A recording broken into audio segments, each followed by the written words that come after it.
prayed at the bed of my mother as she prayed for relief in vain. For the prayer lines that night were all jammed up tight. There was a game at Notre Dame. The priest, he came for a visit. She asked when her prayer would go through. He said, I wish you well, but your SOL if there's a game at Notre Dame. 80,000 fans are praying at the stadium. Millions more cause the game's televised. If there's a ball in the air, your prayer ain't got a prayer when there's a game at Notre Dame. If you pray for the end of world hunger or peace for mankind to begin, better first go online, check the dates and the times of the games at Notre Dame.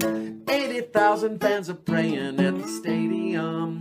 Millions more cause the game's televised. If there's a ball in the air, your prayer ain't got a prayer when there's a game at Notre Dame. The priest said lay back and rest now, but mama said I want to sit up and pray. He said just do it for me, your head's blocking the TV and there's a game at Notre Dame. 80,000 fans are praying at the stadium. Millions more cause the game's televised. If there's a ball in the air, your prayer ain't got a prayer when there's a game at Notre Dame. Even the Pope gave up trying to get Jesus on the line when there's a game at Notre Dame.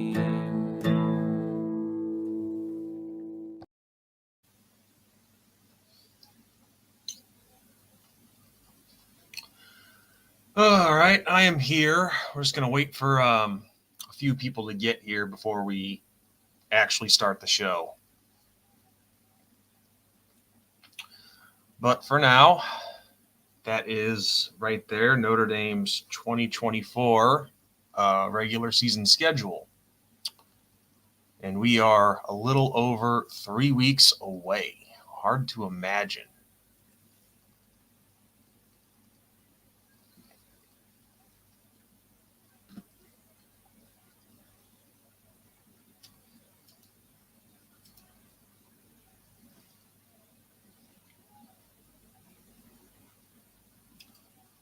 We'll take that down here shortly.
All right, anybody who's here, let's see a roll call in the comment section.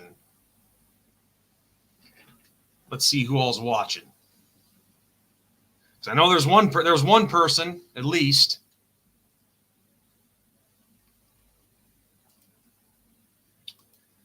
All right, I could probably take this down now. What's up, guys?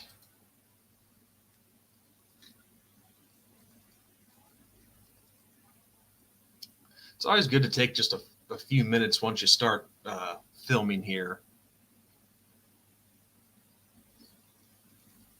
Oh, hey, Judy, how's it going? You must be the only one. And we got two, for at least according to the eyeball thingamajig.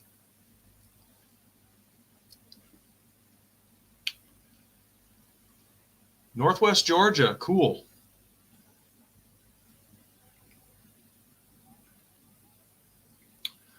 I've been to Georgia one time, and that was in 2019 for the Irish and the Bulldogs that year.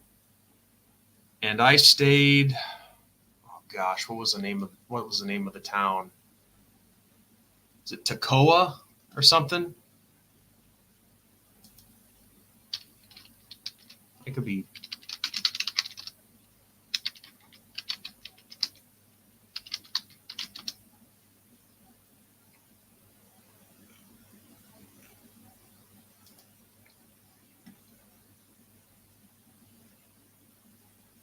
Yeah, Toccoa.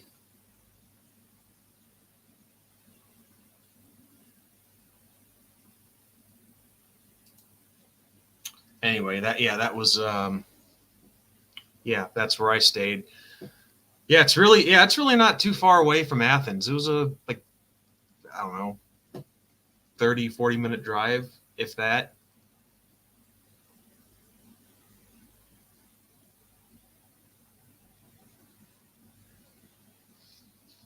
Looked like a nice little town. Didn't get a chance to explore too much of it.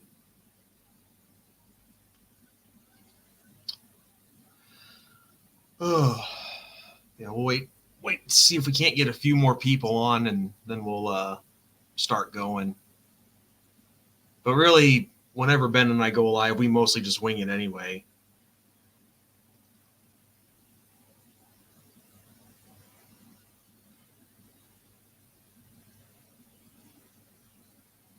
I am all the way on the other side of the state. Okay.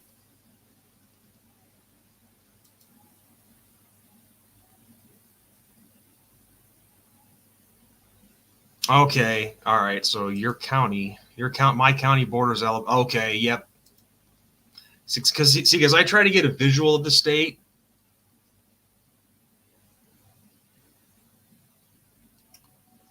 And yeah. Okay. Yeah. So you're like pretty much up in the corner. Yeah. Yep. One. Yeah. Well, you're one of many. All right. Usually we can get like a few more people that show up. Takes about 10-12 minutes usually. Thursday is a pretty prime night for a lot of people here in the college football community. It's a pretty big prime night for doing live shows, for sure. Let's see if we're even showing up on the search yet. This can usually be hit or miss.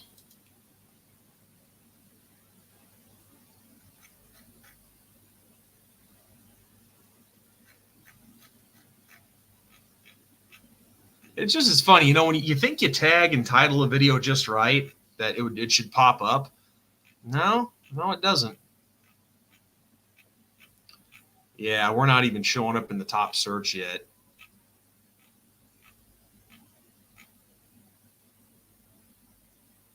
Because let's see, BVD's going live. Let's check the subscriptions. Who else is going live? I mean, granted, we're not obviously not subscribed to everybody, but still,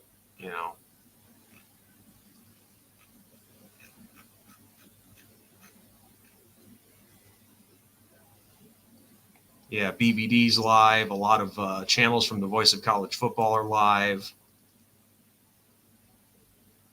Oh, that's fine if it's not ND. It doesn't matter. You can ask questions and make comments. This isn't Notre Dame, but my soon-to-be nephew-in-law is Parker Meadows of the Detroit Tigers. Oh, okay. The name vaguely rings a bell. To be honest with you, I haven't really been watching too much baseball this year. See, I'm a Cubs fan, and what's kind of turned it off for me is the Cubs now have their own network called Marquee Network, and they haven't been able to get a deal done because it used to be on Hulu, but I guess there was a falling out between them and the network and so on and so forth, and there was a problem. They couldn't get a contract together, and now just to be able to watch Cubs and the Marquee Network, you have to buy the MLB subscription, and sorry, I'm not going to do that. It's freaking stupid if you ask me.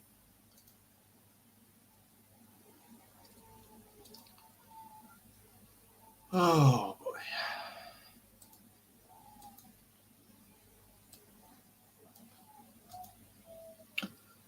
All right. Well, anyway, for now,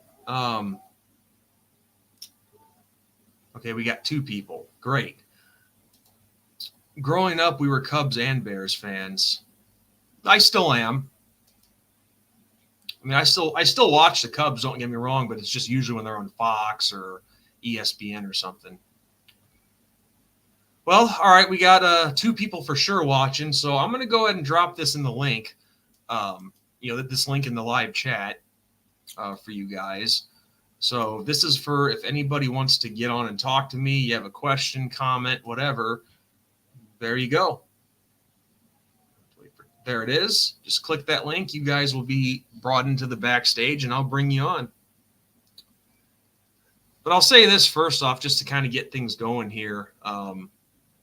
It's been quite a past couple of days for Notre Dame football news. I mean, I'm sure those of you who are watching, you probably saw the video that I did a couple nights ago talking about the situation with losing Charles Jagasaw for the season and all this drama with Deuce Knight.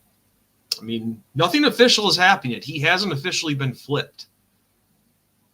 But the momentum has definitely swinged in that direction that he will. And myself, I don't even know at this point. We lived in the Chicago suburbs until we moved to Georgia. Then my parents started following the Braves. Interesting story about that.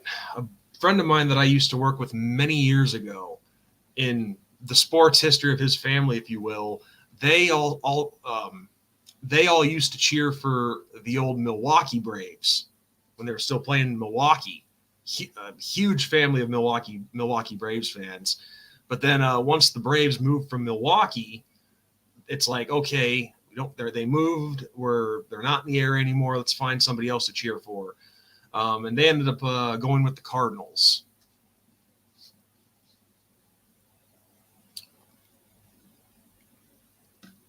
So it's it's pretty interesting how families go with like when a team moves and they choose somebody else, which I mean, I think that's okay. Like when you're like, for example, my buddy Ben, who isn't here tonight, grew up loving the St. Louis Rams. And then when they moved to LA back in, I forget when it was, like what, 2012, 13, somewhere in there. I don't blame him for not wanting to follow the team out to LA, but he was left in the same kind of dilemma. And so he ended up settling on the Dolphins.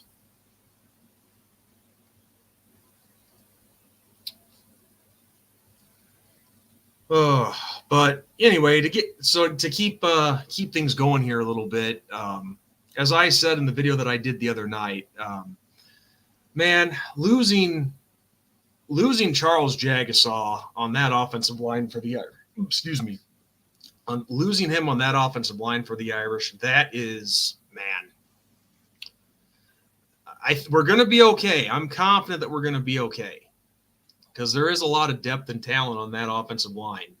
But like I said the other night, you can't just replace a Charles Jagasaw in the process that or the progress, that he was making.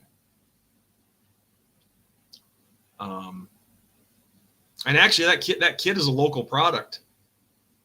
He went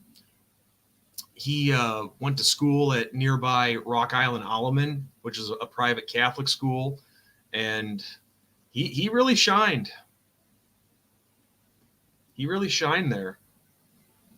And I was looking, being from the area myself in the Quad City area, I was looking forward to seeing him play this year. And fortunately, we're going to have to wait till 2025. But man, let me just say this. He suffered, I believe it was a pectoral injury. Let me tell you guys something. I'm not saying that I'm not saying that I can speak from experience, but I have had to have shoulder surgery, and I thought what I had was bad. I can only wonder how bad it is for him. Sportsbook Lab, Sean, where you been, bud? I've been here. I've been here. It's just this channel has been pretty quiet because I was on vacation last week. Ben is on vacation this week. I think he told me that he's coming home tonight. So he's either on his way home or he's back home now. So yeah, that's why we've been pretty quiet here as of late. Haven't really done a whole lot since we had Reggie Ho on the show. Yeah, I do too. Anytime a guy gets hurt, it sucks. Having to put things on hold, and I can only imagine what his frustration is right now.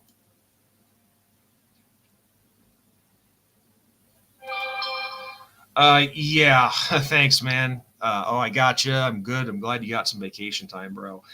Yeah, I needed it. Work was really busy, and I just it's a weather notification. I needed it, man. It was some very much needed R&R, and the place my family and I stayed at was pretty cool, actually. Big ass house out in the country, pond, separate building with a game room in it. This place was incredible, and we're actually thinking about going there every year now. The experience was so awesome. But yeah, we were up in Galena, Illinois. I don't know how many of you might have heard of that town. It's a pretty small town, about 3,300 people or so. But man, is it nice. It's a real nice town. Actually, if you've ever seen the movie Field of Dreams, the part when Ray and Terrence Mann were looking for Dr. Graham, when they went to the tavern and the newspaper place to find him and whatnot, that whole scene or that whole part was filmed in Galena, Illinois. So they were using Galena for the scene of for the location of Chisholm, Minnesota.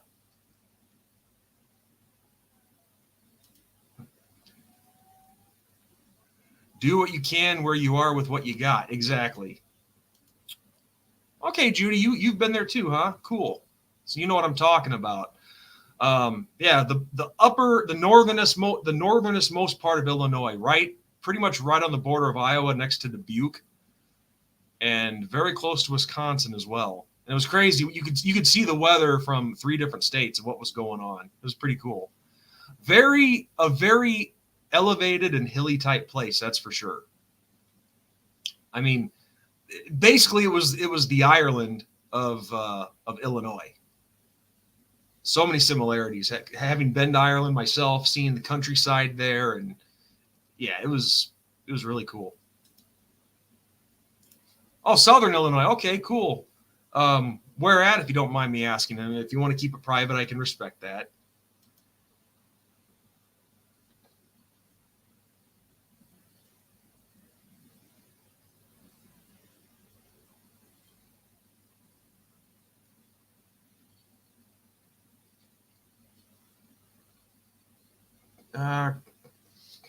Carmi. I honestly can say I've never heard of that.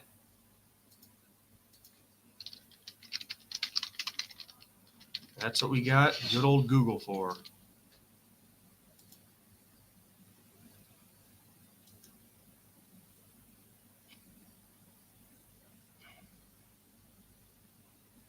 White County, Illinois.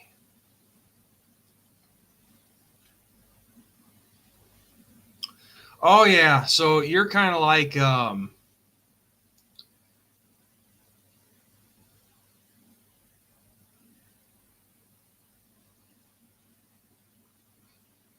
maybe like if I had to guess, like I'm not always the best with direction, but like kind of near Danville, that kind of area.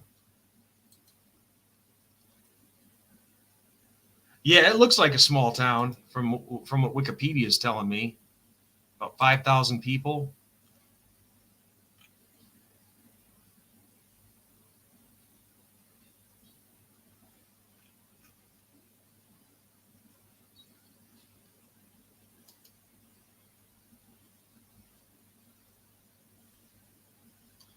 Carmi White County High School.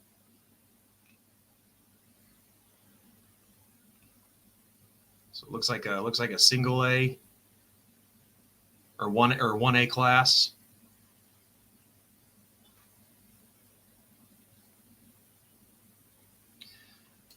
Yeah, I mean, I might have come close to that at one point.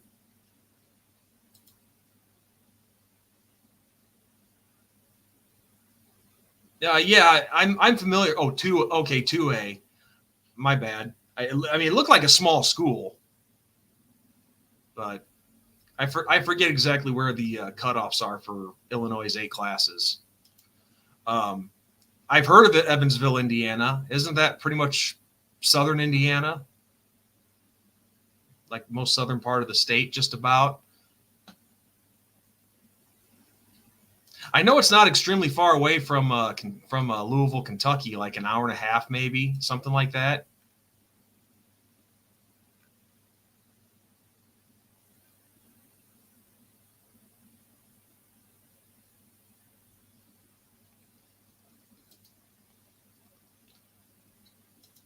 Yeah. Oh, yeah. I know. We have 8 divisions. Yeah. No, I know the state of Illinois for its athletics has 8 classes. I know that.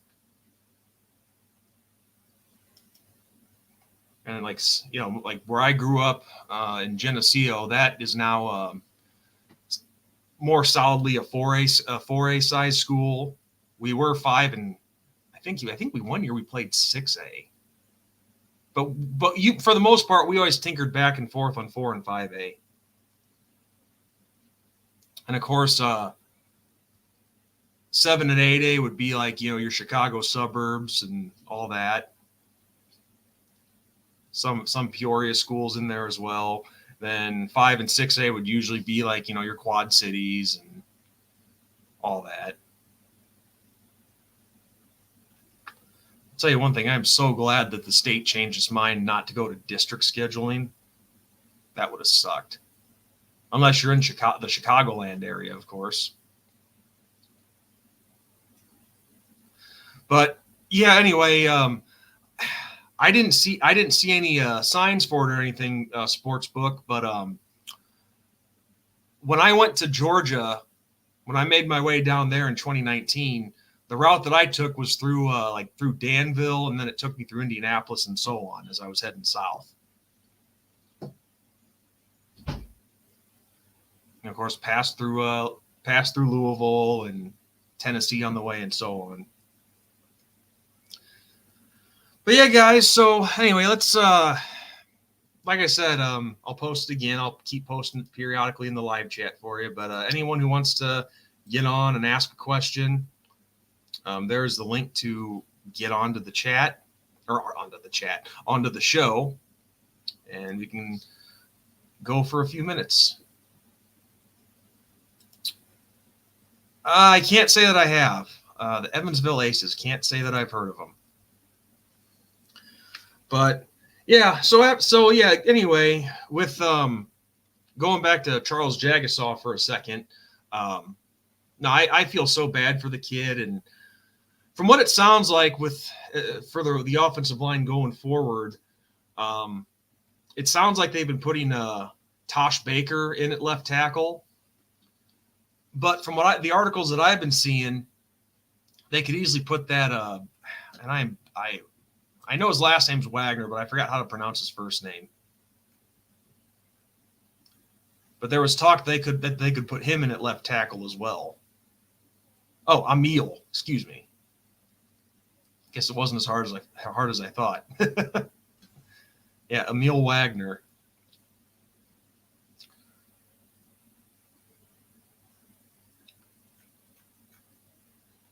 Yeah, I mean, we should be fine going forward with the offensive line, but like I said, you can't just place a Charles Jagasaw just like that. Fred Benson, what's up, dude? Evansville men's basketball team defeated Kentucky, who was top ranked back in 2019. Huh.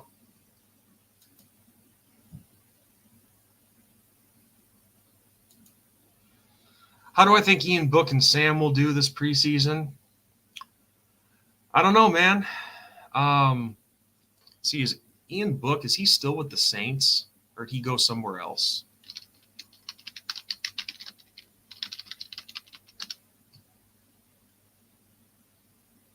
Oh, he's with the Chiefs. Okay, well, I think he'll make the team, but obviously he's obviously not gonna start over Patrick Mahomes.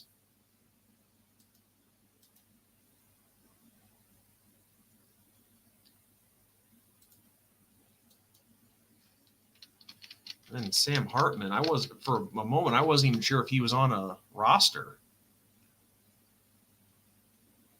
Oh, but it looks like he looks like he's with the Redskins.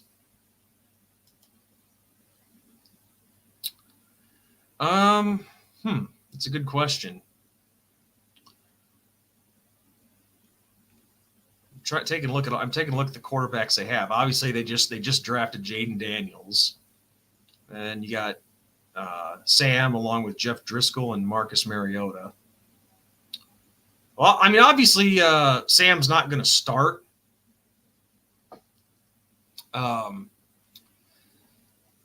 Whether he makes the team or not, that's a tough one. Because you have Marcus Mariota, who is very established. I mean, Jaden Daniels is going to be the starter more than likely. I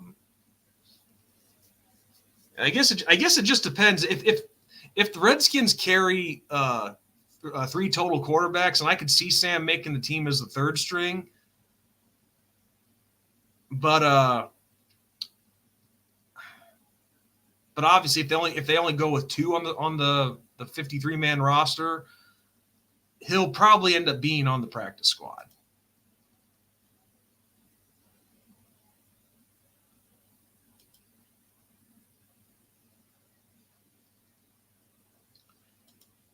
No, not the Commanders, dude. It's the Redskins. I hate the stupid political correctness. I wish it would just go the F away. Evansville also beat the number 1 team in baseball versus Tennessee in the Super Regionals. Okay.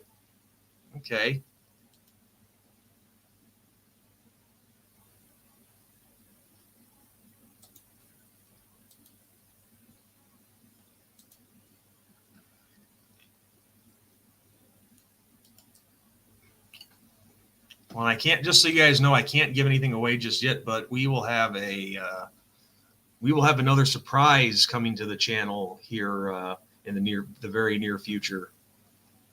But that's all I'm going to say for now.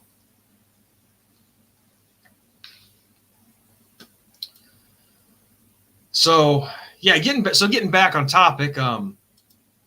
Not to just ignore this other chat, which I think is awesome. Yeah, so I think we're going to be okay on the offensive line going forward. And this is a chance where you get to see what we'll be able to get a chance to see what Coach Rudolph is made of. You know, having a top guy go down, and it's like, all right, how do you fix it? But the next topic, which half hour in, I'm surprised I haven't even mentioned him yet. But what do you guys think of this Deuce Knight stuff? The debacle, or whatever you want to call it. It's ridiculous, isn't it? I'll tell you guys one thing. This is why I try not to get too excited about recruits until they are on campus and they've signed their name on that dotted line.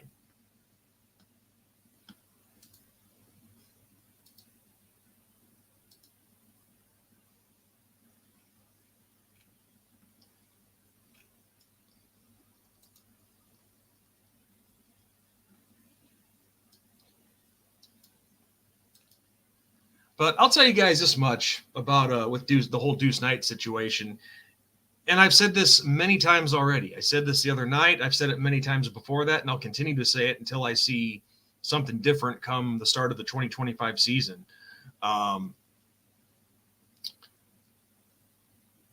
Even if Deuce does flip, I don't think it'll really matter anyway, because he'd probably come here and only be here for a year or two and then transfer out, because I strongly believe that this team is being set up to be CJ Carr's team. And I think once that is established, we'll have CJ at starter for at least 3 years, pending the disaster or something like that. Like if he flops out or whatever the case may be. But no, my prediction is Freeman's setting this team up to be led by CJ at quarterback. And yeah. So, and the thing is, in this day and age, with how the game has changed with the transfer portal, NIL, and all that, and when you have a loaded quarterback room, that's all there is to it. Somebody's leaving. And, of course, I always believe in an incoming freshman needing to prove himself. But the fact is, Deuce is not going to want to wait long. He's going to want to play pretty quick. And in that scenario, he's not going to get that opportunity. So if he does flip, I don't hate the kid. I don't have anything against him. I mean, in the end, it's his decision, not any of ours. And he's going to do what he feels is best for his career going forward. And if Auburn's able to give him that, good for him. But, it's like the movie Highlander from back in the 80s. There can be only one. And that's all that it boils down to. Man, sportsbook, I hate that term, the realistic, and, that realist word. I hate it. But you should know us by now. Ben and I both, we're never going to pick the Irish to lose. I mean, if they go out there and they lose, okay, then we'll deal with whatever happens. We'll deal with it if that happens, of course. But I do think we have a great shot to get all the way to the playoffs. I'm not going to guarantee a championship, but we are definitely a playoff caliber team. I mean, looking at the talent that we have and on our schedule, we have all the talent and the capabilities in the world to go 12-0. So I expect us to get to the playoffs.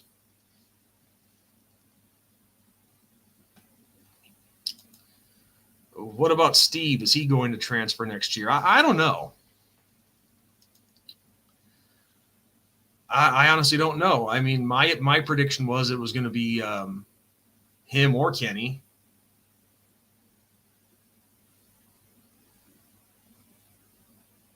That's my prediction. I think it'll be either Steve or Kenny Minchie. Because that's just, again, like I said, that's just the nature of the beast with this. When you have a loaded quarterback room, and you know that there's guys in that room that have the capability to start, they're not going to want to spend it on the bench. They're going to go where they have an opportunity.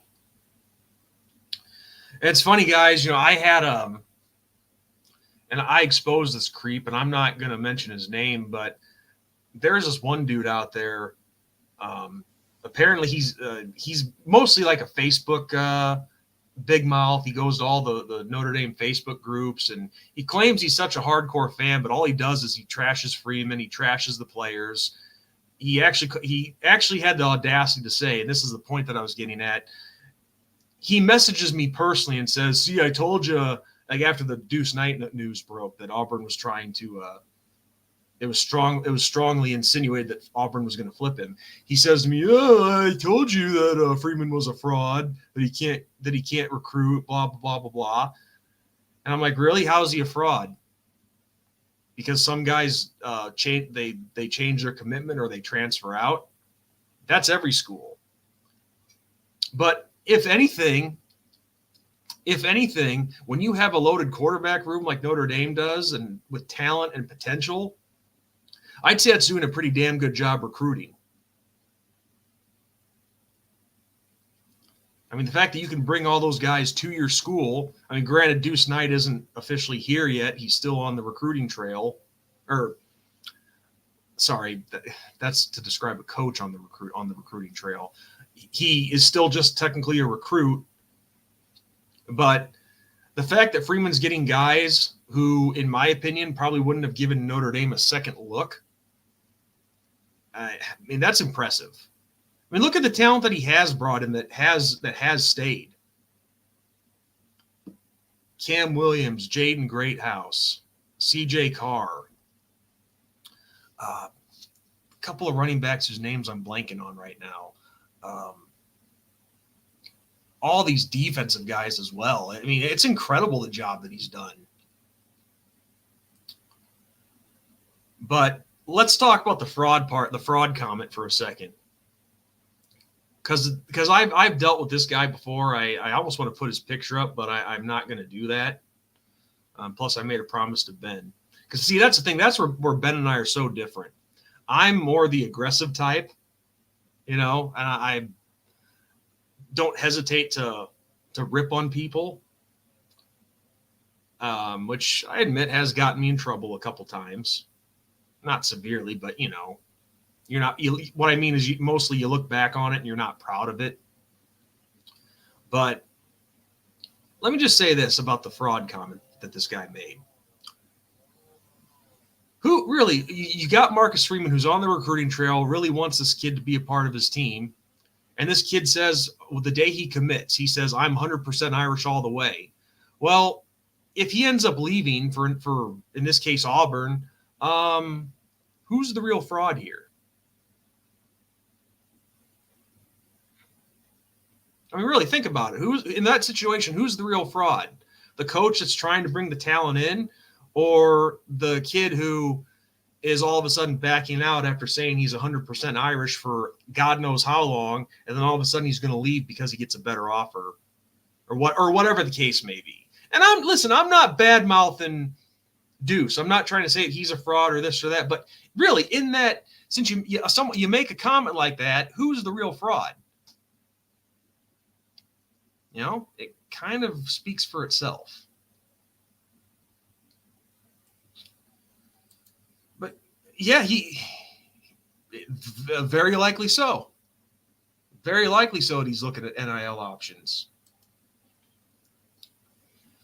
Yes, I agree. We had some issues last year, but I think this team is better than last year. I think so.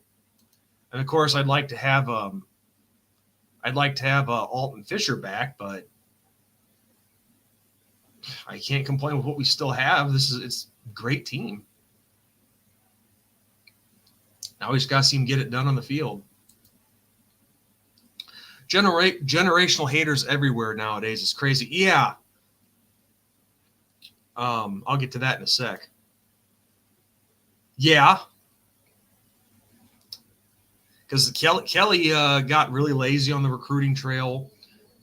And a couple things that Marcus Freeman has really taken advantage of is the private Catholic schools in the inner city, which Kelly surprisingly, that really shocked me, especially with the private Catholic schools, because you have that pipeline instantly.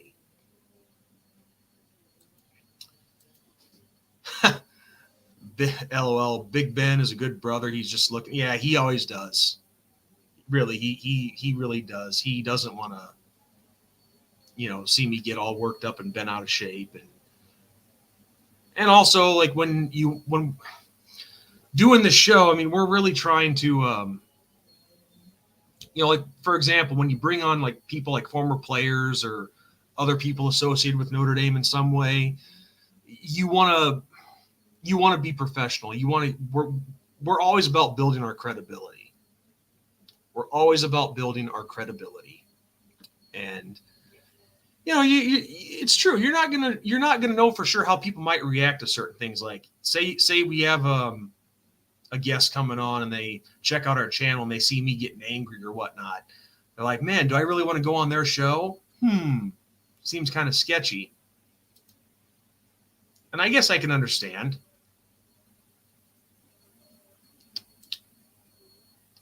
Yeah, I said that the other night. the video that I did the other night, I said it's the nature of the beast. In today's college football, kids always looking for that next. Yeah, exactly. I think the kids are more inspired to play. Yeah, because I've said this many times. Marcus Freeman has that balance that every coach needs to have. He is a good balance between disciplinarian and players coach. He's hard on them on the field. He demands perfection, but he doesn't make the guys fearful to come talk to him. And it sounds like with Kelly, guys couldn't really do that. Hey, 2164, otherwise known as Cookie Fruit. What's up, man? Hey, guys, I can't stay because I'm fixing to drive. I just want to say that I'm glad Two Irish Brothers is back, and Marcus is the furthest thing from a fraud there is. Amen. Well, and we haven't really gone anywhere. We just we've been on vacation. 2164. Like I was on vacation last week. Ben's on vacation through right now. I think he's either on his way home right now or he got home a little while ago. But he told me that he was coming home today for sure. And with the season being a little over 3 weeks away, we should really be getting going on here. So, and of course, like I've said before, unfortunately, this is not our paying gigs. You know, we do have our jobs, everyday jobs we have to do. I wish I could get paid for doing this, but you know, it is what it is. But yeah, no, I mean, these going back to the generational haters being everywhere. It seems like, especially on the Facebook groups, and you know, Ben and I were talking about this once before, and this is something that I hadn't even thought of yet. A lot of these accounts could easily be bots, you know, fake accounts. But just a lot of the ones that I see, it's like they look like they're legit, you know. But the trend amongst the haters, it seems like it's always, how do I? Let me just put it this way: amongst the haters that spew all that garbage, like I was describing earlier about this guy who private messaged me about the whole Deuce Night thing. This guy, I could easily give his name. I could show his picture. Again, I'm not going to do that. But let's just say he is one of the biggest mongoloids I've ever seen in my life. Has no room to talk about criticism, that's for sure. Morbidly obese.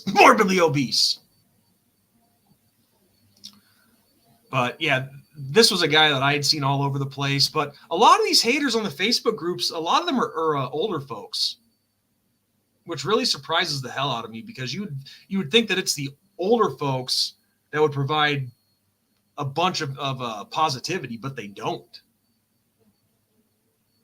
I mean, there's a group on Facebook that I help run called Notre Dame Nation Fight of the Irish.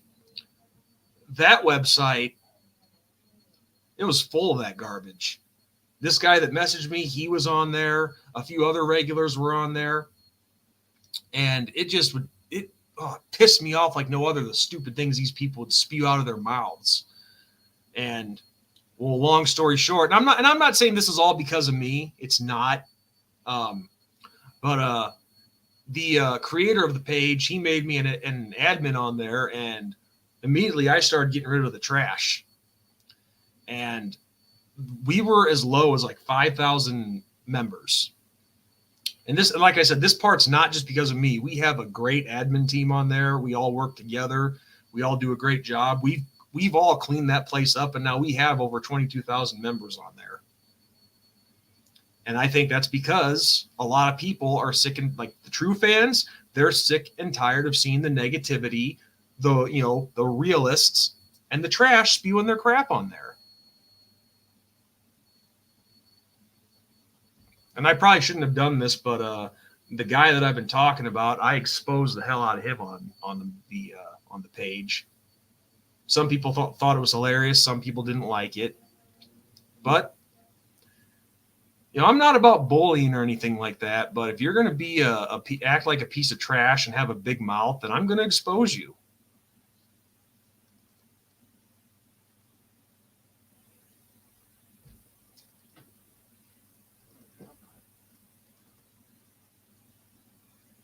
But apparently that guy does a podcast with some Georgia fan out there, I guess. I've never seen it. But it's like, who would actually, I mean, of course you guys have to know who I'm talking about. I'm not giving away much because I did promise Ben that I wouldn't go too much in on this, but I'm just thinking, if you knew this guy and have seen some of the things that he said, what guy in their right mind who's trying to establish credibility would have this guy on his show?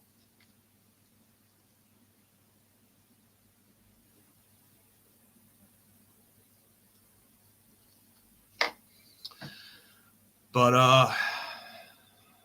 I'll just say this with Deuce Knight, I would love to have him, of course. I want the kid to stay. I hope he does, even though it may not be likely. But I'm not going to badmouth him if he does flip to Auburn. The only thing I'll say is this: I wish these, and that's another thing too. We all have to remember that even though these guys are built like machines, they're still kids. They still have, their brains aren't fully developed. They're not mature enough. I mean, let's all think back to when we were 17, 18 years old. Were we fully mature? No. Anybody who says they are, you're full of it. I'm sorry. You're full of it if you say you are. But regardless, even with the immature mind and, constantly being in the spotlight, you really shouldn't be making promises that you might possibly not keep. And in Deuce Knight's case, I would say, listen, if you're not fully committed to this school, then don't say you're 100%. A lot of recruits need to do that. Like, don't commit like a year in advance or however long, and then say, oh yeah, I'm there till the day I die, and then decide to consider going somewhere else. You'd be better off just leaving it open, leaving your recruitment open.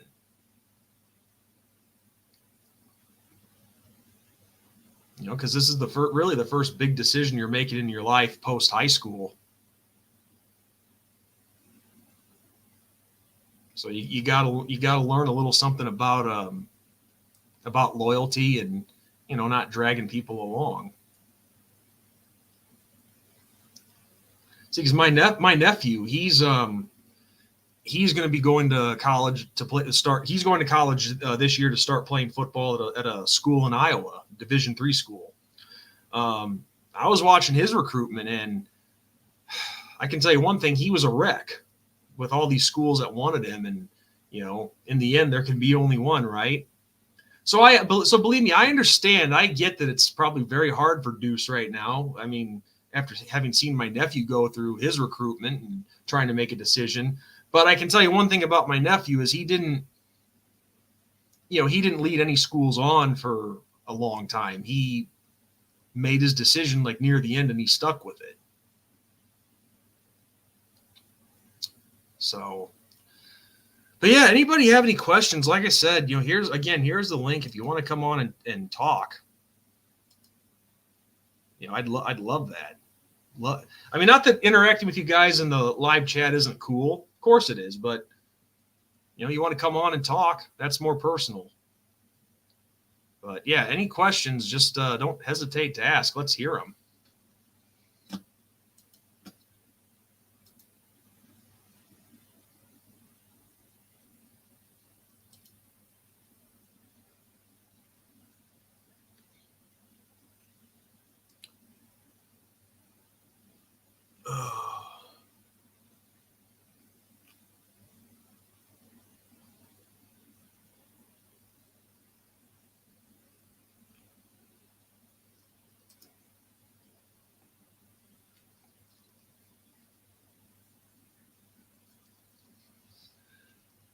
Oh, by the way, until we get some more conversation going here, I did make a video about the raffle drawing that Ben and I have kind of pushed back on a little bit. But like I said, we haven't forgotten about it.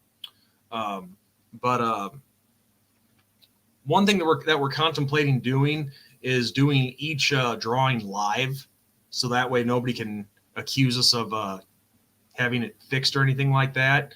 So to explain more, what we're going to do is we have 4 prizes that we're looking to raffle off or give away.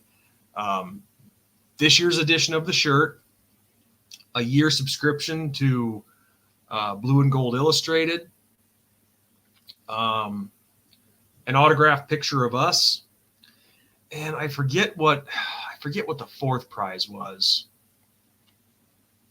Forget what that was. I can't remember if it was a T-shirt of something to do with our show. That one we might just do as a cash prize, because we have some people that are in the drawing right now that that aren't Notre Dame fans. So I think maybe like a cash prize would be best, or a gift card or something. So what we're gonna do is we're gonna draw each time we go live for a drawing. We're gonna pick somebody's name. Then that person is gonna pick what prize they want. Then that prize is gonna be off the table. So that'll leave 3. Then we'll do it again. That'll leave 2, and so on and so forth. But yeah, we're gonna try to work out something. But like I said, I think it would be fair to just do each pick live, so that way nobody can be like, oh, well, you guys, how many times did you pick before you settled on this one? If we do it pre-recorded. So I think we might do that. I think we might go live for each pick. That way there's nothing, there's no controversy.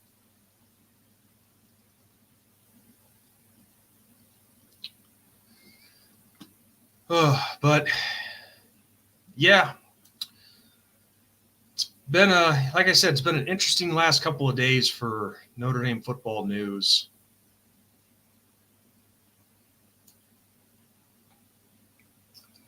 And let's see if we are showing up in the search yet.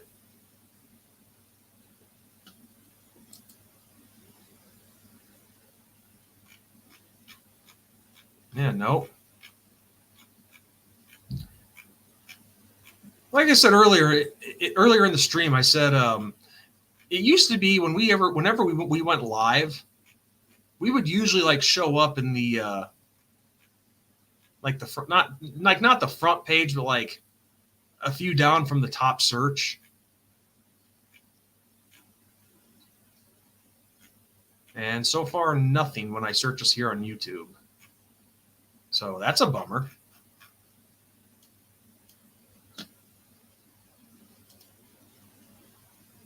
Okay, well, I guess when you do the filter and you go to just live, we're second down on that list.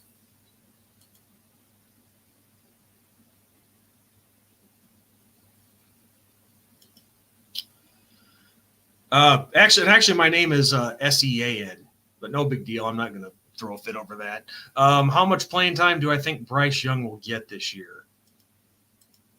All good, dude. It happens. Well, here's the thing. My nephew, for the last couple of years, since he's been since he's entered his varsity years of high school and whatnot, he's been going to a lot of camps, and he's been to a few invitational ones. He went to one up in South Bend at Notre Dame, and when my older brother was there, obviously watching him, and he actually got a chance to see Bryce Young up close and personal. And this guy is a freaking tank, just like his dad. So I would like to think that I don't know if he's going to start, but I would like to think that he sees some significant playing time, even if it's in a rotational role. Because this isn't always the case, but the kids of former stars, they're usually pretty well polished coming into college.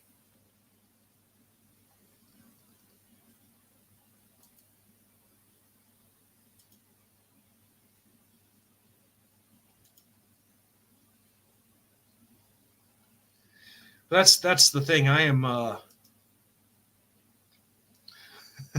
yeah, the pro DNA really kicked in.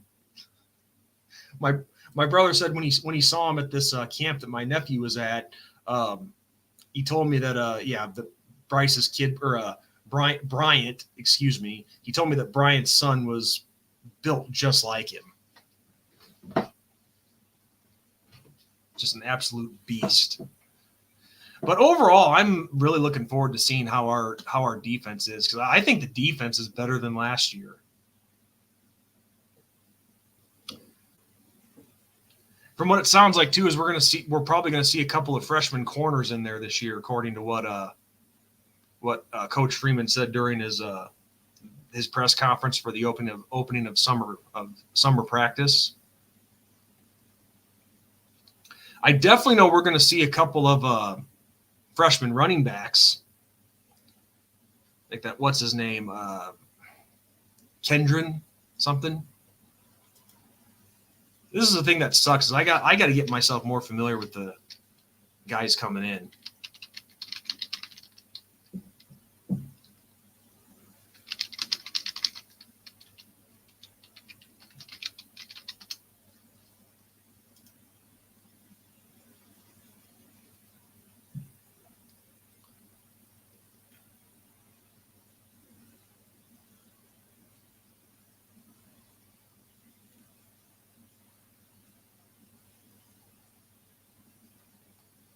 Kedron Young. That's right. Kedron Young. And then Aeneas Williams, I remember him. So, yeah, that's what it looked like. Yeah, 5'10", 217 pounds.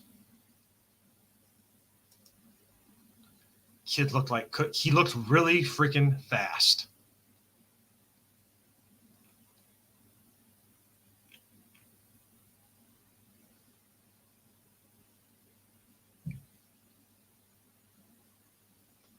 But he looks like he has that physicality too.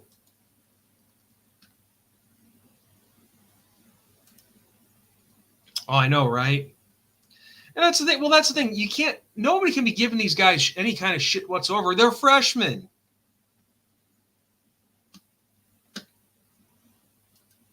And that's the thing. Once that's what people don't.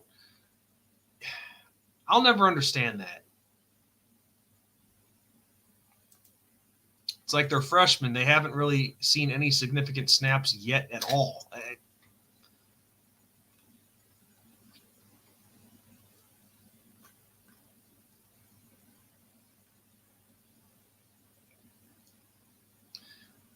looking at this class, what really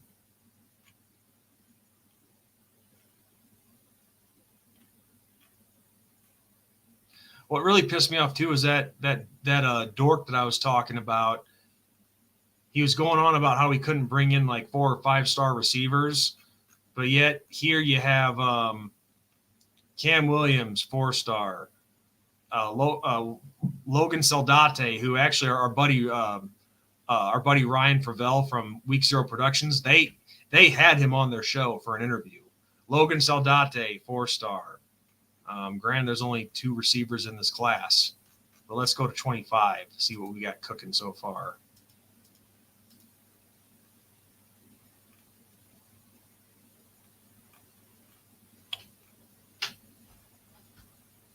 Okay, Elijah Burris, 3-star, but he's Plexico's kid. Jerome Bettis Jr., 3-star, but again, another pro's kid. But people focus, and we've said this a long time, people focus way too much on the stupid stars. Oh, sorry guys, my cat wants to get out. Go on, kitty. Go on. See, the only difference between a 5-star and a 3-star and 4-star is the 5 stars can usually get on the field right away and start. The other guys, they can become that same level of talent. It's just going to take them some time. So it's ridiculous. Because listen, I'm not saying that I wouldn't like to see more 5-star guys on the recruiting classes, but just because a guy's not a 5-star doesn't mean that he's not good and that he can't help you win a national championship. That's stupid.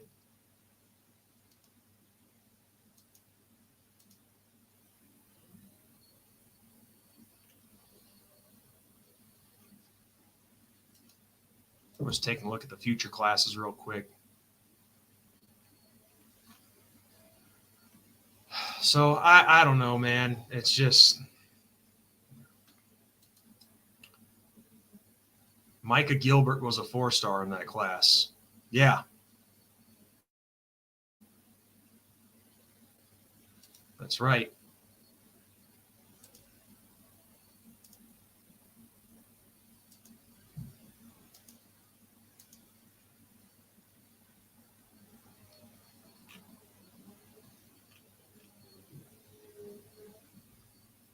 Yeah, Micah Gilbert, 4-star receiver.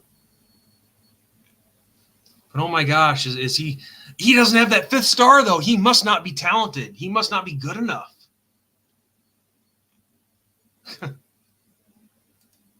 Yeah, the stupid mentality people sometimes. I swear.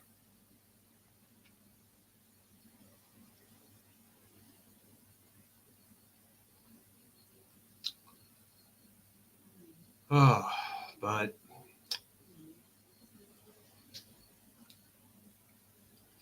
Ben and I were going to do a video about this, and we still might, but I'm going to go ahead and discuss it anyway. But any of you guys see that? I mean, it turned out to be fake news because it was from some parody account on X.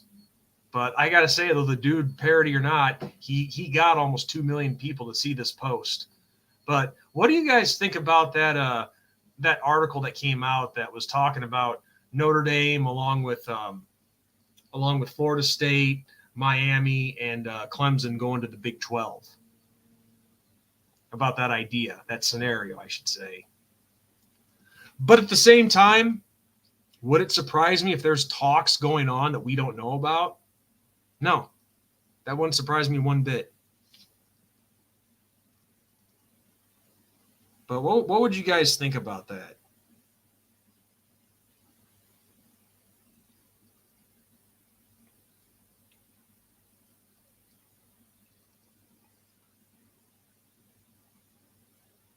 And let me just say this while it's on the top of my mind.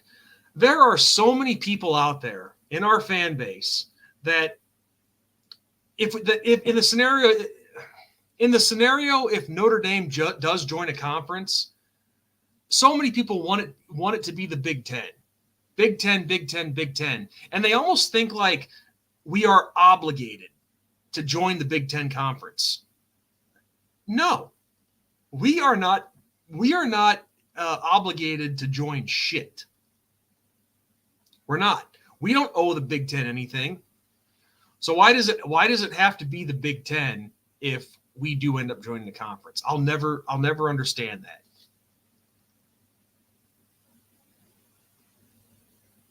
In the stupid comments too of, oh, well, we're going to be left behind if we don't join a conference and we have to join the Big Ten. No. We're not going to be left behind. Too big of a brand.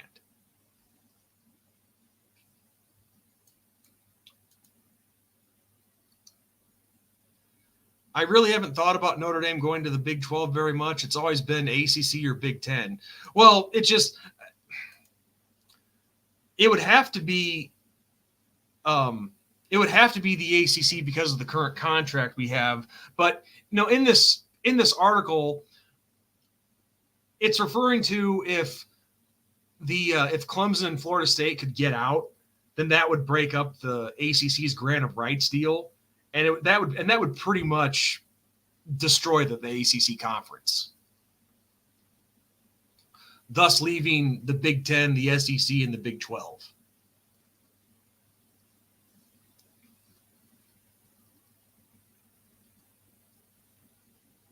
But yeah, I'll never understand that with all these Notre Dame fans who are pro conference. And as I've said a million times, if we join, or stay independent doesn't matter to me. I just want us to get it done on the field. But this borderline obligation mentality of all our fans who are pro-conference that think that we're obligated to join the Big Ten. We are not obligated to join them. I mean, I know people say it's because, it seems like a natural fit because of location and the schools in there and so on and so forth. But we're not obligated or required to do shit.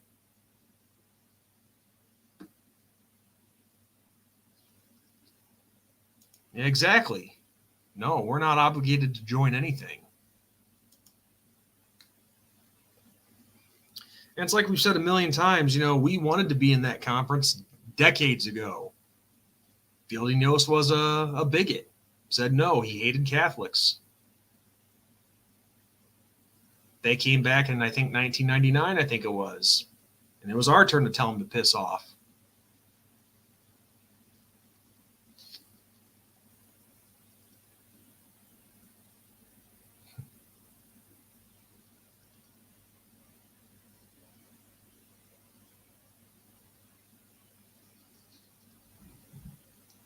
But let me just give you my thoughts on that scenario. If that were to ever happen, about Notre Dame and those three other schools joining the Big 12. If that did happen, what a big FU to the Big Ten that would be. That would be interesting. I would really enjoy us getting a natty while independent to show everyone we can do it. However, I'll take excellence on the field anyway. Exactly. Just get it done on the field. I mean, I'm not going to piss and moan if we were to ever join one. I'm not saying that. It's just this one, like I said a million times already in this stream, it's the want, and the obligation mindset up to which conference that drives me nuts with some of the fans in our fan base that are pro-conference. But I couldn't give two shits if we joined one or stayed independent.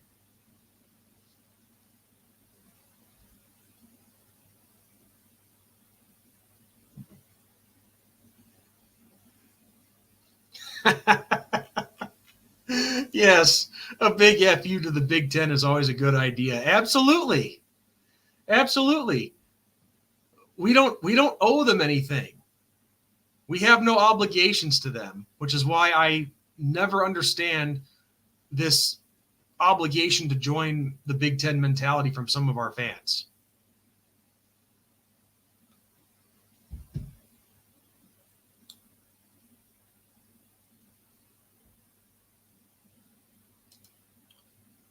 Oh, hey, Nick Dean, welcome, and congratulations on being a part of the our raffle drawing. Everyone is so heartbroken over Deuce, and it sucks. However, I think Carr is going to be good too. We were talking about that. Yeah, I mentioned this quite a while ago in the stream, but I'll catch you up to date. It's all good. I don't really, honestly, I don't mind repeating things because you guys know me. I like to drive things home and really get it drilled into people's minds. I've been saying this for a long time now. This actually is a good problem to have with this whole situation with our quarterback room. You got all the guys in there are capable of being starting quarterbacks that can get the job done, which really says a lot about Marcus Freeman's job as a recruiter to bring these guys in. Even though Deuce Knight is not officially a part of that quarterback room yet. Oh, and by the way, Nick, if you're interested in getting on here at all and talking, I do this multiple times during the live streams, but there's the link to get in here on the show if you want. You're not required to.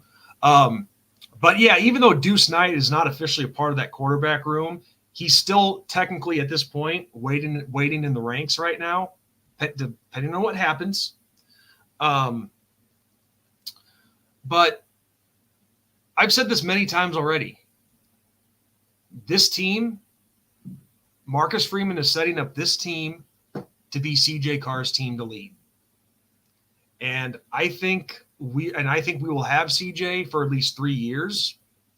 And as I said earlier, that's pending that, he doesn't flop out or something like that, because we have unfortunately have seen that happen with quarterbacks. They have all this great potential, but then they don't work out. It happens. It's just a part of the game. But that's my prediction as it stands, is this is being Riley Leonard this year, and then it's CJ for the next 3 years at least. Maybe he stays for a fourth if things go well. Who knows? But that's my prediction, and I'm going to stick with that until I see otherwise. But yeah, that's just when you have a quarterback room loaded with talent, that is the nature of the beast. Somebody's going to be leaving. Oh, I understand, Nick. I understand. Yeah, I would love to get on the show. However, I worked. I know how you're feeling. I've done it before. They are long, long days, and I respect that. If you feel that you're not on point, I understand. But I just wanted to offer that to you. I can't remember how many times you've been here before, but I'm not sure if you're fairly new or whatever. But regardless, I like to offer that opportunity for people to come on and talk. Usually, for most of the live streams as of late, it's been Golden Playbook is the only one who's taken advantage of it. But I seriously doubt we're going to be seeing him on here much more, because he has now decided to flip to Michigan. Cheer for them.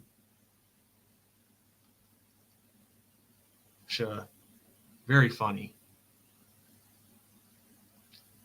But yeah, so like I was saying, in a loaded quarterback room, you're going to have guys that are going to want to transfer out, that are capable of starting, but they're not getting that opportunity at Notre Dame. So yeah, they're going to go somewhere else. I get it. I understand.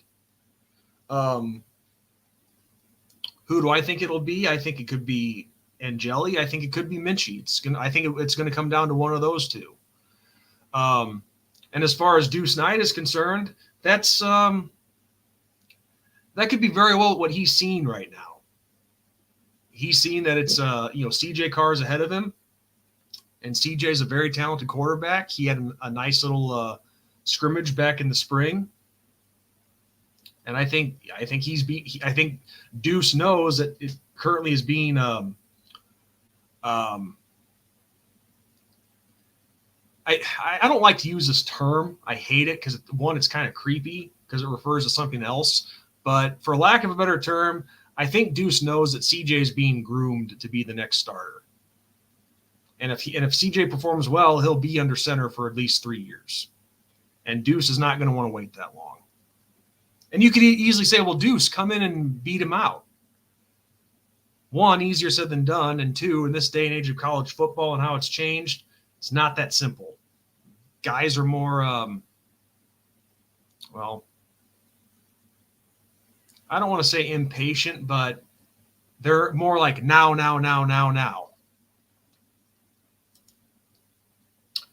How in the world can an ND fan ever root for shit again? Well, I don't want to call him a kid because I'm not really sure how old he is. But the guy was a lifetime Notre Dame fan.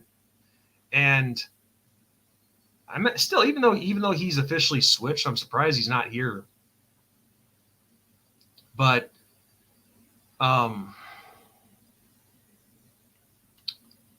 well, you guys have heard all the times that he's been on, like when he's come on and talked with Ben and I. I'll get back to that thought in just a second.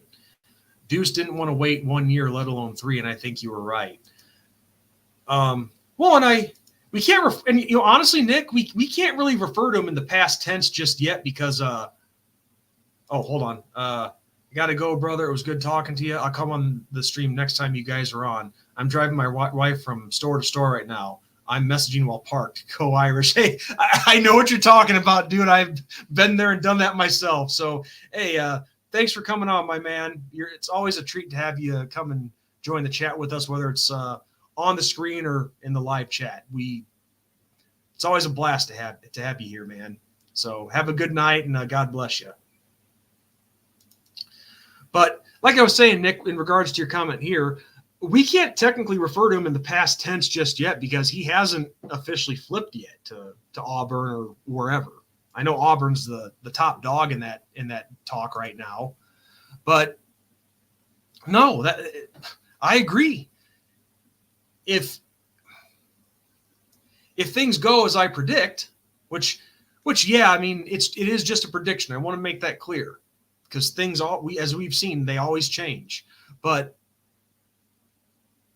if it goes as predicted, yeah, there's no way he's going to want to wait that long. So let's say things go the way that I'm predicting, and CJ becomes an absolute star. Deuce stays with us no more than 2 years. Like, yeah, he could redshirt that first year, then maybe wait a second full year, a full season to see what he can do. Excuse me, if anything, and then he's going to transfer. So regardless of what happens, he probably wasn't going to be with us long term anyway. Assuming that does happen, that he does flip. Or I mean, if he doesn't flip, excuse me. If he doesn't flip, he's probably not going to be with us long term anyway, pending a disaster by CJ. Because that's just how it is today. You know, guys transfer out as quick as they come in sometimes. But yeah, he isn't gone, but I don't think he will ever wear a golden helmet. It's not looking good. That is the truth. But yeah, going back to that dude, you know, Golden Playbook has been on here before. And listen, if people want to switch teams, I couldn't give two shits. You know, that's their choice. They can do whatever they want. Do I think it looks well, again, it's not a tragedy. I'm not going to beg to have somebody stay in our fan base, you know. But it says a lot about somebody's loyalty, I can tell you that much. But I can't see. I've seen this kid. I've seen this guy because I can't call him a kid because I don't know how old he is. But I've seen him and talked to him on a personal level. Obviously, you guys have seen him when he's been on the show before and called in. And I'm kind of going back and forth right now because I don't want to risk getting egg on my face. So this is just a prediction. I'm not saying that I know this for sure. I'm just saying I think this is what it is. But I can't be too hard on him, and I don't want to be mean to him. Because let me just break it down to you first. He sends me a private message one day, actually just a few days ago, actually saying that he's going to be cheering for Michigan now. And I'm like, dude, what are you doing? We're like, really? It's like, I'm like, okay. And then he's like, no, I just don't have faith in Notre Dame anymore. I'm not going to read everything. I'm not going to. I don't want to bring up screenshots or anything like that. But he just kept going on and on about how Notre Dame doesn't care about football and they're not trying to win anymore, and Michigan is blah blah blah blah blah. And on a quick side note, keep in mind, Michigan, even if they get this title stripped away from last year, it still took them close to 30 years to win this recent one. You know, their last one was in 97, so 10, 20, 27 years, so closing in on 30 years. But so he goes on all this stuff telling me he's switching to Michigan, blah, blah, blah, blah, blah. A day or two later, he tells me it was a prank just to get me worked up. And now he's back to being a Michigan fan again, which tells me that he just told me that because I called him out and he didn't like it. He didn't like that I called him out. So he's now on his Facebook page. He's sporting Michigan clothing and all that. And But like I said, I'm not going to be too hard on the guy because, again, just a thought. But I think, and I don't say this in a negative way, but I think he might have some kind of disability or handicap. I think he may be maybe on the spectrum, possibly. And if that is the case, then you have to show understanding and tolerance for that. So I mean, really, that's not the worst thing a person can do is cheering for a different team. But all I'm saying is, yeah, I think all I'm saying is that I think that plays a lot in his particular situation. I think that plays a lot into it.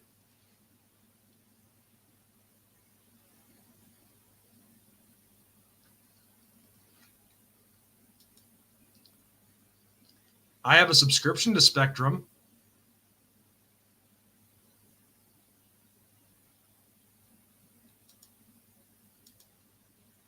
So just like Deuce, he is no longer an ND guy. I wish him well. Yeah, of course.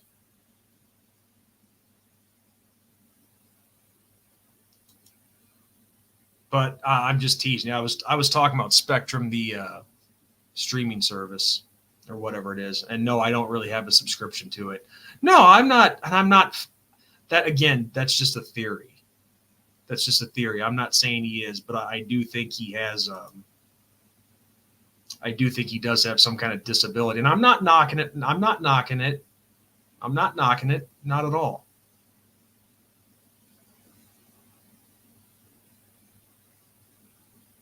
But aren't we all on there a little? I don't know.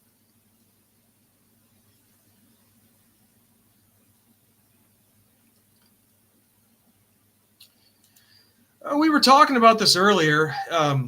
Losing Jagasaw really hurts, just because he was primed to do some great things. He really shined in the Sun Bowl, and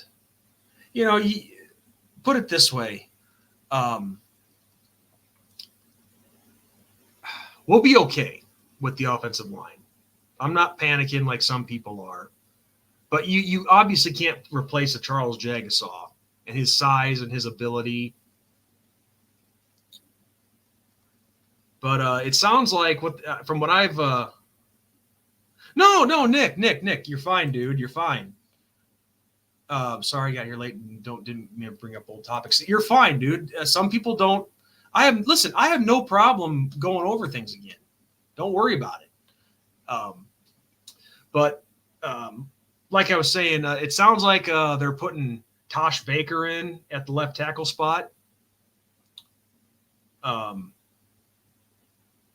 I've also heard that what was his name?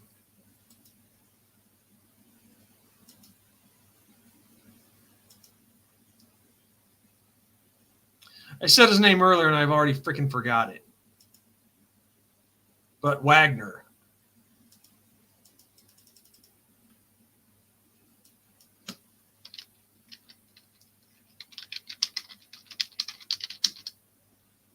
Emil. I don't know why I couldn't remember freaking Emil. But they were also talking about maybe putting him at the tackle spot, moving him over. So yeah, who knows what's going to happen? We've still got over 3 weeks before the season gets here, so a lot of opportunity for Coach Rudolph to experiment with some things and who fits where. That's what I hear. Yeah, he's supposed to be the next big thing. Hope it's true. I mean, we've been putting out offensive linemen into the pros left and right, so we'll see. And let's look at the kid's size here. Okay, so he's a junior, but he has a sophomore eligibility. 6'6", 290 pounds. That's definitely the kind of size that you want.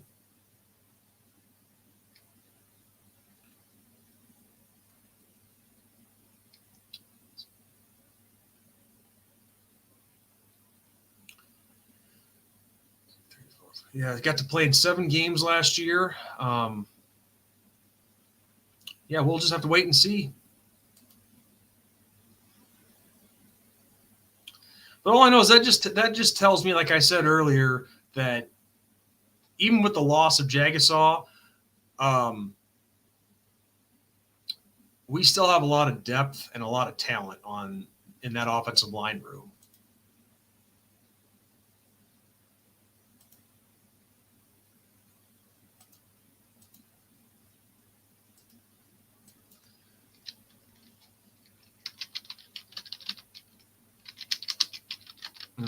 Darn it.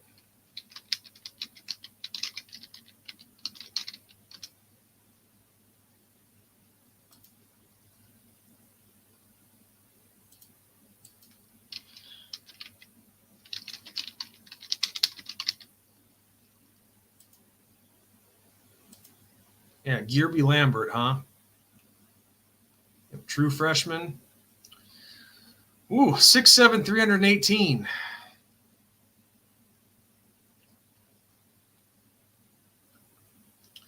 Well, going back to Lambert for a second, he has the size, that's for sure. And he just needs to get the opportunity. And I like Rocco Spindler. I think he's a great kid. Just want to see more of him. But just it just goes back to all the depth and talent on that offensive line depth chart. I think he's just kind of gotten overshadowed a little bit. No, see, I like him as a player, but as a person as well, because back in 2020, and I mentioned this before, it's probably getting tiresome, but when we had all those people that were complaining about actually making the playoffs in the COVID season, everybody was all pissing and moaning about it because we had to play Alabama. No, when it was announced that we made the number 4 spot in the playoffs, there was video of Rocco. He is going nuts. He's celebrating. He's like, yeah, let's do this. Let's go Irish. He's excited. And he wasn't even on campus yet at the time. So I like that kid.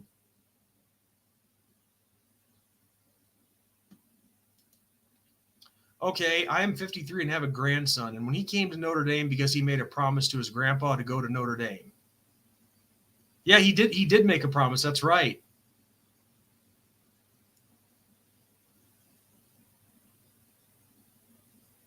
Yeah, that was very, very touching when he was talking about that.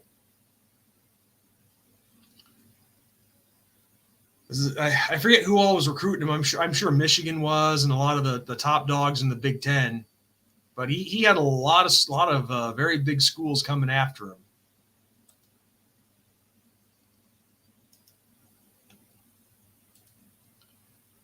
But no, I like Rocco Spindler, and I hope he gets his chance this year to really shine.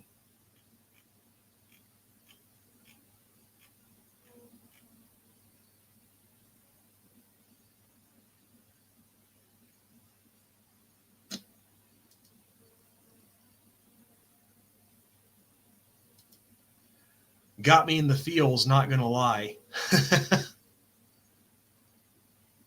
What? You mean emotional about that?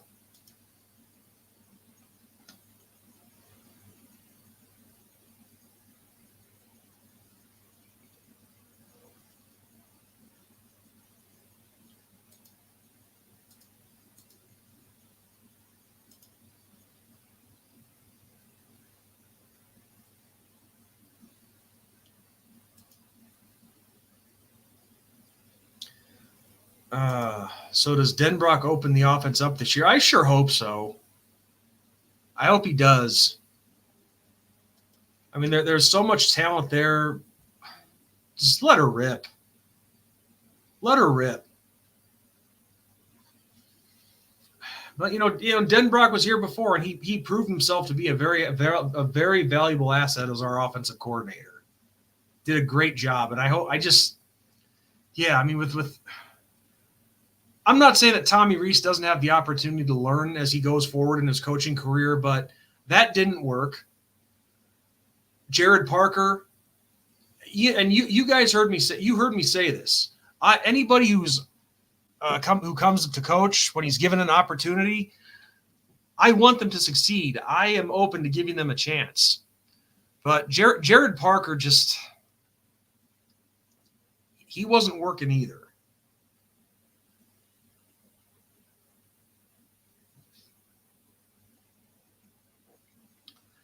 So yeah, I just hope that Mike Denbrock can take it back to what we saw a few years ago with just that explosive offense that the home run hitters and all that.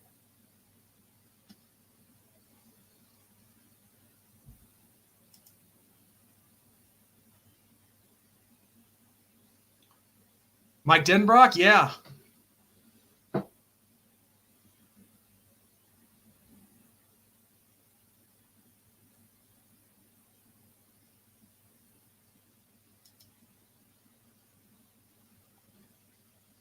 At least I think so anyway.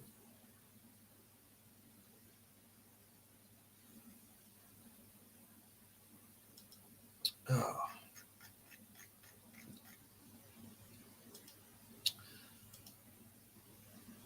But yeah, just to let you guys know, I'm probably going to be getting off here pretty soon. It's been an hour and a half.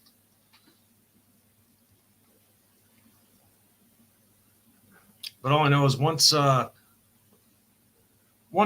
it gets closer to the season, Ben and I should be getting back on track with getting a more routine, schedule, more consistent. Yeah, I would love to see a whole lot of slants and screens. I mean, screens not bad. Myself, I want to see more downfield shots.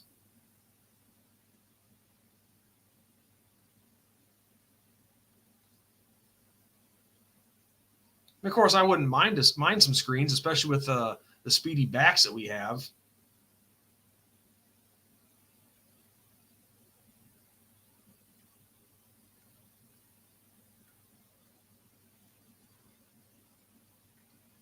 Let's see, where was it? Oh yeah, Nick, I forgot this. Got lost in the comments, but you asked me earlier who my favorite running back is going to be this year. I'm looking forward to Jeremiah Love, just like you are. But I also want to see more of Jadarian Price because he's Audric Estimate 2.0. I mean, he's built like a freaking cyborg. So I want to see more of him. But I'll tell you this, with Jabron Payne being hurt, I'm actually looking to seeing those two freshmen, Kedron Young and Williams.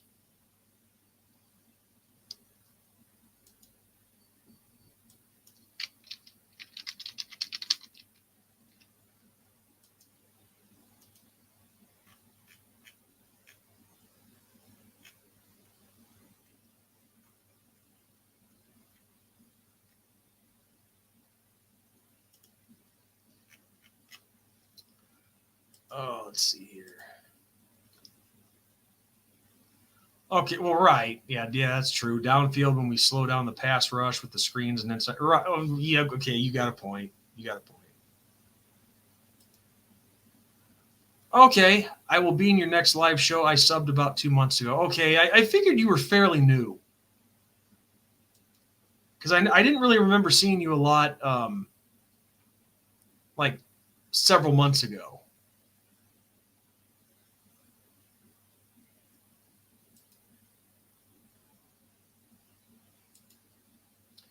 Yeah, Price is a big boy, and Williams is going to be good too. So we got the depth there too in the running back position. Oh yeah, absolutely. Well, I'm going to give this stream about 5 more minutes, see if anybody else shows up or chimes in. If not, I'm probably going to call it quits and call it a night. But yeah, I'll tell you guys one thing. This summer flew by so fast. I mean, just over 3 weeks away from the start of the season. It's crazy that it's here already, just about.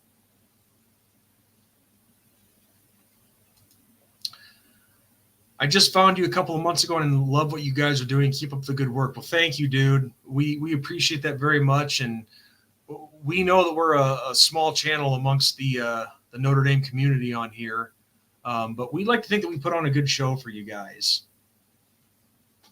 Just, there's a lot of competition out there, and well, everybody. That's the thing. Everybody has their taste. Because you guys have obviously you have the website pages, like Irish, like Blue and Gold Illustrated and Irish Sports Daily, and I think that's Brian Driscoll's show, isn't it? So you got them. Then of course you have the Always Irish show, and John has an interesting personality on there. So it's right now it's just we got to try to really find which I'm not saying we haven't done it, but we got to keep trying to be different from everybody else. Like we don't want to be just covering the news and whatnot, but we got to find something that's ours and nobody else's.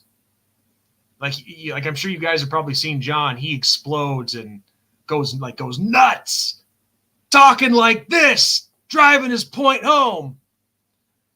I mean, we don't want to copy anybody. That's what I'm getting at.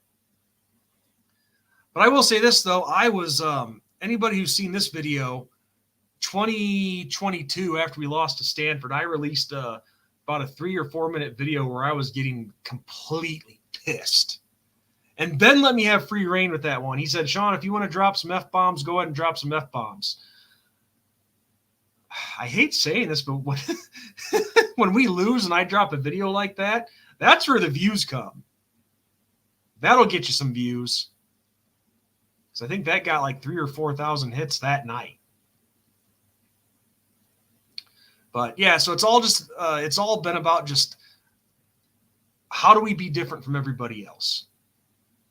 But how do we make sure that there's good flavor in there that people like, And that's why we always like to interact with our fans, especially on, like this, like doing a live show.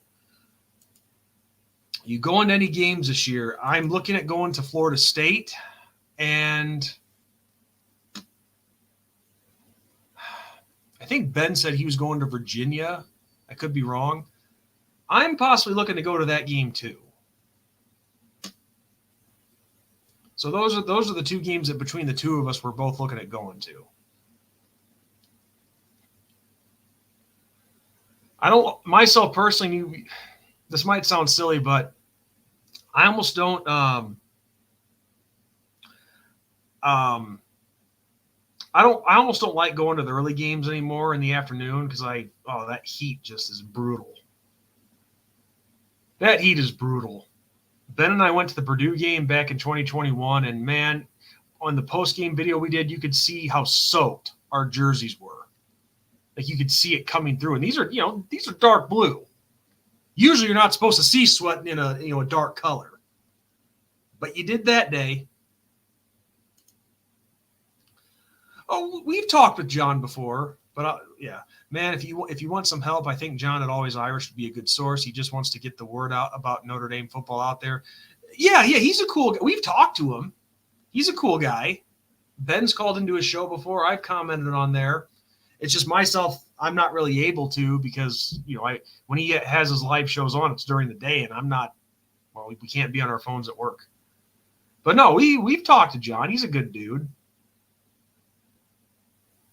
We went back and forth on ideas, and we've been supportive of one another, and yeah. I made a promise if ND hosts a playoff game ever, I will be there dressed as Santa Claus. Hey, do it, dude. It's got to be a green Santa Claus, though. It's got to be a green Santa Claus with a little gold. Or, Santa Claus with the leprechaun hat. I don't know.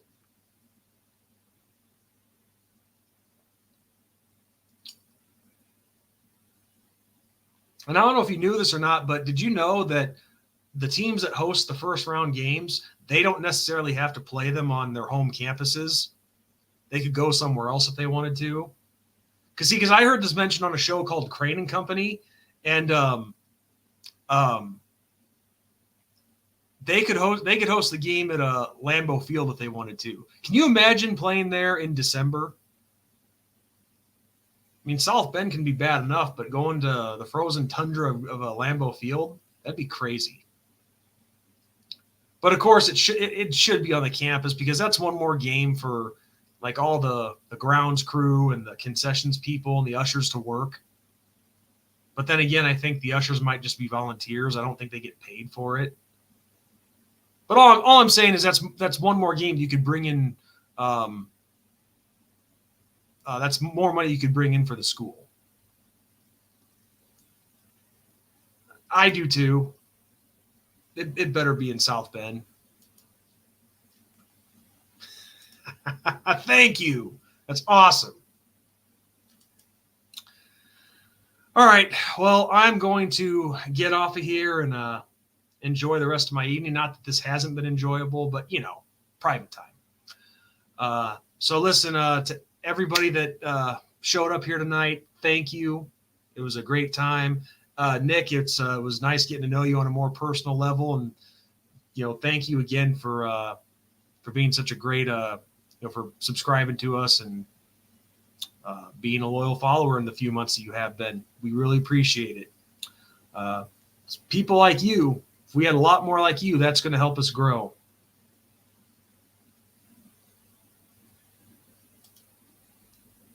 Oh, okay. I thought they were all volunteers for that because I remember hearing that you had guys from across the country coming there to do that. But yeah, no, the ushers do get paid though about retiring, moving up there to be an usher. Okay, all right, I gotcha. All right, well, that is it for tonight's live stream. And again, like I said, thank you so much for being loyal. The more people we get like you guys, the more we can grow this. And hey, you never know. Maybe Ben and I could do this for a living one day. I mean, you can dream, right? So, all right. Well, good night, guys. And as we always say, good night, God bless, and go Irish.